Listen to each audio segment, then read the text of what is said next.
Ahoj holky a kluci, já vás vítám u mého úvodního videa, kdy už tu mám se mnou tento mikrofon, který vidíte prvně veřejně takhle na sociálních sítích nebo na YouTube. Já už ho mám i nějak asi půl rok. Natáčela jsem si s tím videa jenom doma. Omlouvám se. Každopádně dneska jsem si řekla, že bych mohla udělat úvodní video, abychom si ujasnili nějaké věci. Zároveň se vás potřebuju na něco zeptat, jestli by vám to vadilo nebo ne. Prvně asi začneme tímhle s tím, co budu dávat na YouTube za content. Očekávejte ode mě asi nějaké holy, určitě povídací videa. A možná jednou za čas nějaké Get Ready With Me, třeba i dlouhý Get Ready With Me. Mám každé jednou za 14 dní, v úterý mám od 9, jako třeba dneska jsem měla, takže bych byla možná schopna vám ukázat vlastně nějaký tutoriál do školy na můj účes, nebo můj make-up, nebo na obojí, jak budete chtít. A takže to se můžeme postupně domluvit, určitě počítejte s nějakýma girl talkama a třeba co nosím vždycky při ruce a tak dále. Také, co mám dneska potřebuji říct, nebo se zeptat, jestli by vám nevadilo, kdybych videa nestříhala, protože mi to zabírá strašně moc času. A já většinou bych chtěla třeba natáčet 20-minutový videa nebo 15-minutový, jak kdy. A podle toho právě bych to nechtěla stříhat. Jako určitě pokud budu mít čas, tak bych vám třeba jednou za čas stříhala ty videa. Ale jestli by vám to třeba tolik nevadilo. Prostě se vás na to potřebuji nějak zeptat, co si o tom myslíte a tak dále. Pardon, potřeba jsem se napít. Takže mi schválně dejte jakoby vědět tím, že mi lajknete video, protože já nevím, jestli jsem to říkala, ale nemám dostupné komentáře, možná to postupem času nějak spravím, ale prostě teďko nemám dostupné komentáře, takže počítejte s tím, že mi asi nebudete moc psát komentáře. Ale pokud byste chtěli, tak mě můžete podpořit tím, že dáte like, nebo když se vás budu ptát, že mi třeba dejte vědět tím, že mi třeba lajknete to video, tak mi dáte takhle vědět, že chcete, abych ty videa nestříhala, nebo vám to prostě nevadí. To bylo asi to nejdůležitější a teď můžeme jít na mě. Nějaké věci o mě, co byste chtěli vědět, nebo co by vás mohly zajímat. Kolik mi je? Je mi 13, jsem z Itálie, ale žiju tady v Praze, v Česku. A žiju v Praze, bydlím v Praze. A co by to mě mohlo ještě chtít vědět?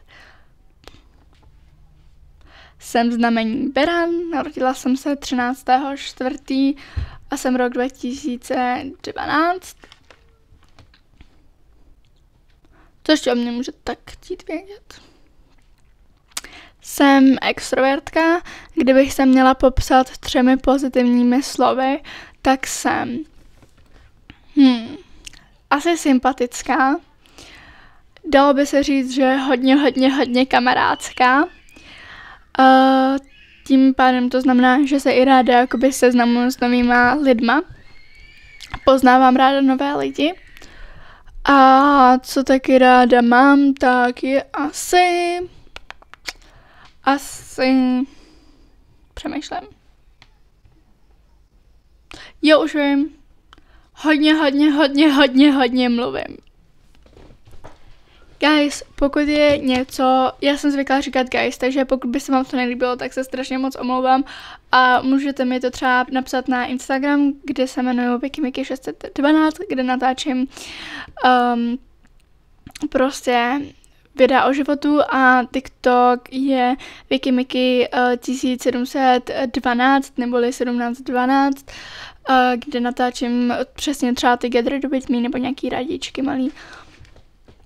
Ale já jsem prostě člověk, který strašně moc mluví. Guys, prostě tohleto je jedna z věcí, co u mě prostě, proto mám ráda ty povídací videjka, ale po mě nebaví stříhat, proto jste u mě ještě neviděli ani jedno povídací videjko a hodně lidí by to třeba do mě neřeklo.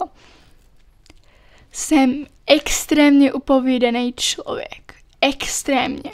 Já jsem před nějakou dobou sledovala nějaký videjko, kdy mi třeba někdo říkal, prostě někdo říkal, že víceméně influenceři nebo youtubeři jsou skoro všichni introverti.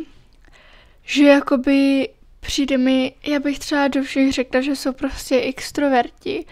Jo, já jsem teda extrovertka, ale oni jsou skoro všichni jakoby introverti a to mi přijde tak jako hustý, že prostě natáčí introverti na sociální sítě a vlastně tam se třeba nebojí. Ono jakoby takhle. Mě třeba vadí, když se někdo pouští moje video, jakoby když jsem v blízkosti, jo, a je to člověk, který prostě například nějaký můj spolužák, který mě třeba hejtil a tohle a sleduje to a myslí to jako prostě prdel. Zároveň, když to sleduje třeba někdo jiný a nedělá si z toho prdel, jenom prostě tak jako třeba okolo něj projdu a nedělá to na schvál, to můžu slyšet. A miluju to. Já reálně miluju člověka, který se na mě dívá a hrozně moc je toho cení. A jsem neskutečně ráda za každého, kdo mě sleduje. I když nás je tady teprve strašně málo. Ale i tak si toho cením. Jakože já jsem už dokonce potkala. Už jsem našla dokonce jednu holku, která má na mě fanpage. A na Instagramu si jedna holka udělala na mě fanpage. Já to miluju. Já vás miluju lidi. Fakt. To je asi všechno, co byste o mě asi chtěli vědět. Pokud máte nějaký dotaz nebo tak, budu na Instagram na samý účet dávat Q&K. Můžete mi tam psát otázky, ale neříkám, že to bude hned. Počítejte třeba za týden. Já jsem totiž nedávno tam dávala jakoby Q&K. Asi tak. Pardon za můj výslovnost. Že jsem prostě dávala, ať se mě ptají na cokoliv, ale teďko, to nějak oznámím. Já jsem měla bublinkatý pití. Já nejsem člověk, který by jako krkal, jo, ale jednou se často taky potřebuji, protože jsem měla bublinkatý pití, takže známe každý. Ale já nekrkám nahlas vůbec. Já i kdybych se třeba snažila, tak bych prostě se nedokrkala do hlasitýho prostě krku. Fakt ne. Takže mě naschválně napište, jestli byste chtěli takovéhle videa. Samozřejmě bych stříhala videa, kdybych právě třeba se takhle omylem krkla, tak bych to prostě třeba sestříhala, jo. Teď mi věřte, že nemám čas na to sestříhat a potřebuji co nejdřív to vydat. Takže pokud souhlasíte s tím, že bych nestříhala videjka, tak mi lajkněte tohle video a já to budu brát jako, že ano, že vám to nevadí a že bych mohla vydávat zase videjka. Co vy na to? Tak jo, tak zatím pa a uvidíme se u dalšího videjka. Ahoj, miluju vás!